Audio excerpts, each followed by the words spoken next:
Dans cette vidéo, nous allons voir comment réaliser une filtration sur Büchner pour isoler un solide présent dans une solution.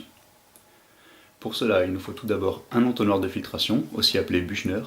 Il peut être en plastique ou en céramique. Il nous faut également une essoreuse, aussi appelée Herlén de filtration. Et pour pouvoir relier les deux de manière hermétique, un joint conique en caoutchouc est utilisé. Finalement, une trompe à eau sera nécessaire pour créer une aspiration grâce au passage de l'eau. Cette aspiration créera un vide sous le Büchner pour faciliter le passage de la solution et le séchage du solide. Il nous faut ensuite choisir un papier filtre adapté au Büchner. Pour cela, il faut qu'il ne soit pas trop petit, car alors il ne couvrirait pas tous les trous et laisserait passer du solide. Il ne faut pas non plus qu'il soit trop grand, car dans ce cas-là, il y aurait des plis qui permettraient également le passage de la solution et du solide sans passer par le filtre.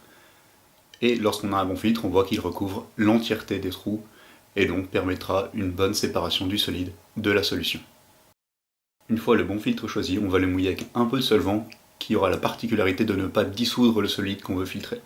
On peut alors ensuite verser la solution qui contient le solide sur le Büchner. Une fois cela fait, on peut allumer l'eau du robinet reliée à la trompe à eau et la brancher à l'essoreuse à l'aide du tuyau, ce qui permettra un passage plus rapide du solvant à travers le papier filtre. Une fois qu'il n'y a plus de liquide qui sort du solide pour arriver dans l'essoreuse, on peut dans un premier temps débrancher le tuyau de l'essoreuse et ensuite couper l'eau.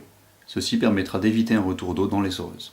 On a ainsi isolé notre solide et réalisé de manière correcte une filtration sur Büchner.